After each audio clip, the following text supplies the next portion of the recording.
19세기 말에는 공공기관에서의 의사결정을 분석하기 위해 조직을 하나의 유기체로 보는 기능주의 이론이 주로 활용되었다.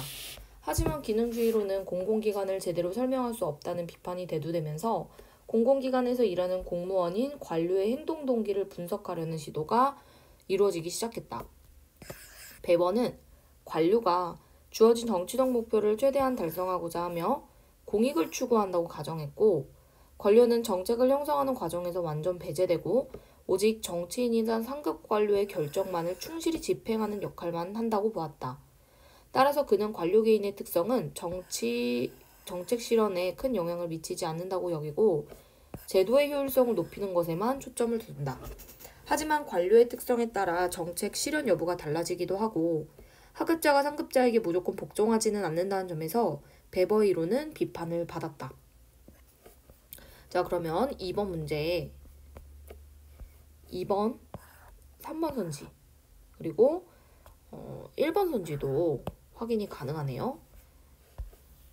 이번에 1번 선지, 베버는 관료 개인의 특성은 정책 실현에 큰 영향을 미치지 않는다고 보았다라고 밑에서 세 번째 줄에서 말했고요. 그 다음 1문단 첫 번째 줄의 기능주의 이론은 관료를 조직이라는 하나의 유기체에 속한 하위 구성 요소로 봤겠죠. 조직 자체를 하나로 보니까요. 베버는 상급 관료나 정치인의 결정을 충실히 집행하는 역할이 관료라고 보았습니다. 그 다음에 이 문단, 이러한 비판 속에서 공공부문에서의 의사결정을 분석하기 위해 경제학적 방법을 적용한 공공선택론이 대두하기 시작했는데, 공공선택론은 관료를 공공재와 행정서비스를 능동적으로 공급하는 존재이자 개인적 이익을 추구하고 자신의 만족감을 극대화하려는 존재로 간주한다. 그리고 의사결정의 주체는 집단이 아니라 개인이라고 여긴다.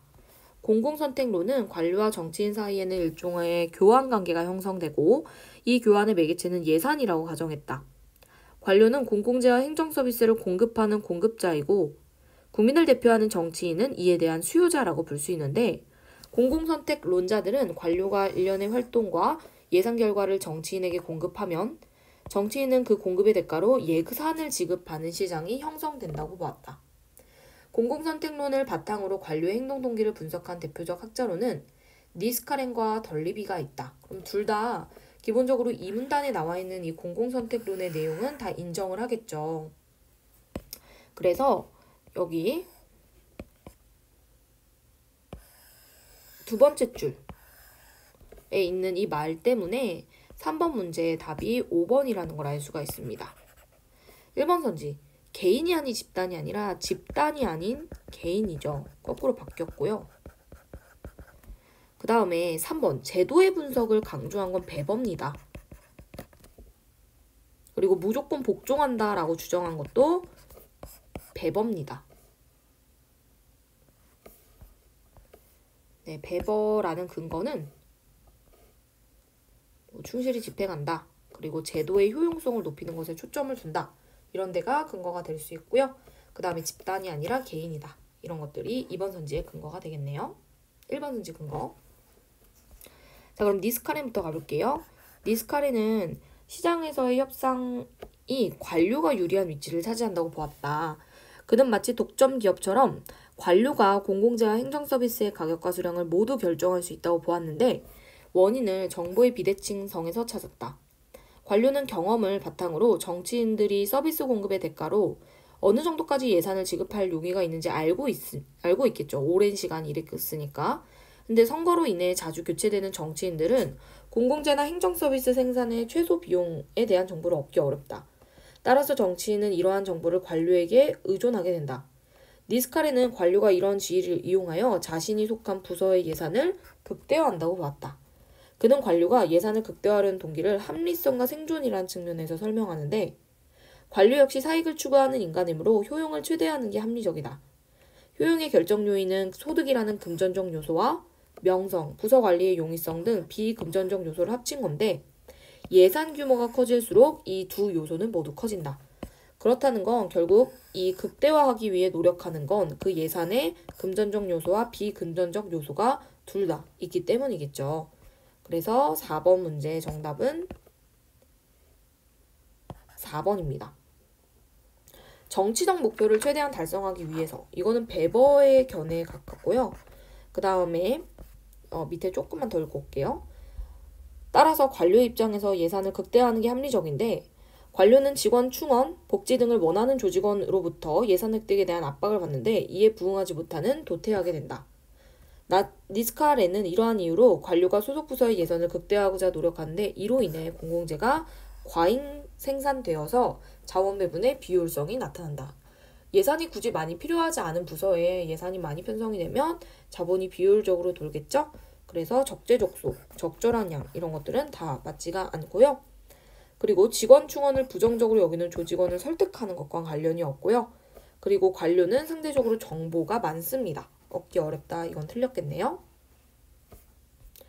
그리고 6번 문제 헤매다가 정답이죠. 도태되다는 없어지거나 밀려나다라는 뜻입니다. 헤매다라는 말과는 일치하지가 않죠. 자, 그 다음 덜리비는 니스카렌이 관료나 기관을 지나치게 일반화하고 행동의 동기를 예산에서만 찾았다고 비판하며 예산 극대화와 관련된 여러 요소 간의 상관관계를 설명하였다. 그렇다는 건 덜리비는 예산뿐만 아니라 다른 것들도 영향을 미친다고 본 거예요. 기관의 유형에 따라 관료의 예산 극대화 추구 정도가 달라진다고 보았는데 영리활동을 하는 거래기관의 관료는 예산 확보의 동기가 강해요. 그러니까 어떻게든 돈을 많이 갖고 와야 돼. 그런데 그냥 하위 조직들이 자금을 어떻게 사용하는가를 감독하는 그 기관의 관료는 하위 조직의 성과에 따른 책임을 지므로 예산 확보를 굳이 많이 할 필요가 없는 거죠. 동기가 약합니다. 또한 관료의 지위에 따라서도 극대화의 동기는 물론이고 극대화하기를 원하는 예산의 유형도 달랐다고 보았다. 일반적으로 예산이 늘면 직업 안정성이 증대되어 비상근직 등을 포함한 하위 관료는 효용이 커지지만 고위 관료자들은 예산 확보를 위한 노력에 비해 상대적으로 얻는 만족감이 작다. 따라서 고위 관료들은 하위 관료에 비해 상대적으로 예산 극대화에 소극적이다. 한편 예산에는 기관 자체 운영비로서 관료의 수급과 직접적으로 관련이 있는 핵심 예산, 그리고 해당 기관이 민간 부분에 쓰는 지출액과 핵심 예산을 합친 관청 예산 등이 있다. 덜리비는 하위 관료는 직위의 수나 안정성과 관련이 있고 고위 관료는 부서의 위신, 즉 명망이죠. 혹은 민간의 고객과의 관계 형성 등에 관련이 깊기 때문에 하위 관료는 핵심 예산, 고위 관료는 관청 예산을 극대화하려고 한다 보았다. 덜리비는 고위 관료가 예산 극대화의 동기를 갖는 건 맞는데 고위 관료의 효용에 더 큰 영향을 미치는 것은 그 소속 부처의 최적화라고 보았다. 부처의 최적화는 부처의 크기, 권한 등과 관련이 있다. 그는 고위 관료가 관료회피 성향을 가지고 있어 많은 부하를 통솔하기보다는 소수의 유능한 직원들과 근무하기를 원하고 자신의 재량으로 정책을 통제할 수 있는 권한을 확대하는 방향으로 내부 구조를 개편한다고 보았다. 네, 마무리되었고요. 1번 문제 정답은 5번입니다. 동기 분석을 통해 공공기관의 의사결정을 분석한 이론, 즉 덜리비나 니스카렌의 이론을 소개하고 있었죠. 관료제의 한계점은 없었고요. 그걸 해결하기 위한 방법도 없고, 그리고 통시적으로 이론 변모 양상 보인 적 없고, 정의가 통시적으로 변해왔는지도 없고요. 절충한 이론도 없습니다. 자, 2번에 4번이 정답이고요. 가격과 수량을 모두 결정할 수 있다고 본 건 정치인이 아니라 관료였습니다. 그리고 5번, 부처의 최적화가 예산의 극대화보다 고위 관료 효용에 더 큰 영향을 미친다고 방금 보았죠. 네, 그래서 5번 선지는 여기에서 찾을 수가 있고요. 그리고 4번 선지는 사문단의 근거를 찾을 수 있습니다. 3번 문제의 2번 선지가 틀린 이유는 동일하지 않죠. 특히 니스카렌은 모든 공공기관의 관료가 예산 극대화를 추구하는 정도가 동일하다라고 말하진 않죠. 그 다음 5번 덜리비의 견해입니다. 자, 여기서 포인트는 고위 관료 A, 하위 관료 B, 그리고 이 고위 관료 A와 같은 직급의 관료 C입니다. 자, 관료 C는요, 하부 조직의 자금 사용을 감독하는 기관에 발령되어 있고요. 그리고 얘네는 둘 다 개편하려고 한다고 합니다. 그리고 A는요, 수익 창출 기관에 있는 고위 관료고요. 자, 1번. A는 수익 창출 기관에 있기 때문에 하부 조직의 자금 사용을 감독하는 기관에 비해서 예산 극대화 동기가 크겠죠. 특히 4문단에 보면 영리활동하는 거래기관의 관료는 예산 확보의 동기가 강하다라고 나와 있습니다. 그럼 1번 선지는 맞고요. 그 다음에 2번. 예산 확보를 위한 노력 대비 얻는 효용은 고위 관료보다 하위 관료가 더 큽니다. 지문에 보면 여기 고위 관료가 효용이 작다라고 나와 있고요. 그 다음에 3번. 하위 관료는 고위 관료에 비해 직위의 수나 직업의 안정성과 관련이 있다. 네, 이것도 여기에 나와 있는 이야기였고요. 정답은 4번인데 기관 자체 운영비 편성과 민간 주출 비분에 지출하는 예산 확보. 자, 이거 보면 4문단에 하위 관료는 핵심 예산, 고위 관료는 관청 예산을 극대화하려고 한다 라고 나와 있어요. 그런데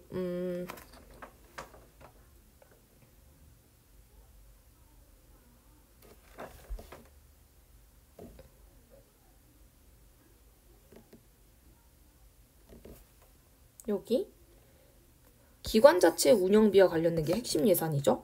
그러면 하위 관료는 기관 자체 운영비 편성에 조금 더 관심이 있는 거죠.